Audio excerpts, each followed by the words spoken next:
በጣም ብዙ መስመሮችን አልፌና አሁን ላለሁበት እንኳን እኔ አብርሃም እንዴት ብዙ ነገሮችን አንገቴን ልታስደፋ ይሞክር ሰው ነው።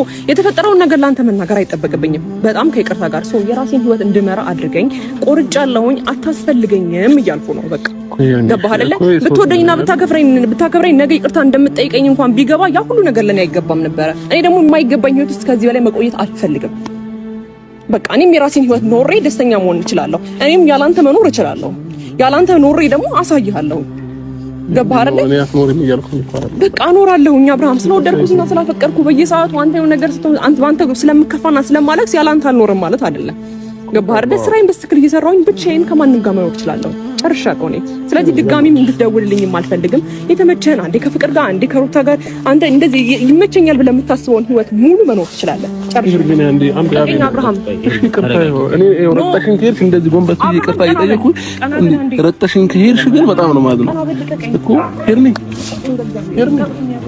ይቅርታ ነው እየጠየኩ እኮ ነው ያለው። አብርሃም እንደዚህ ሲሆን አይተሽው ታውቂያለሽ? ይኸውልህ አዳምጠኝ አቤል፣ እኔ በጣም በብዙ መንገድ የተጎዳው ሰው ነኝ።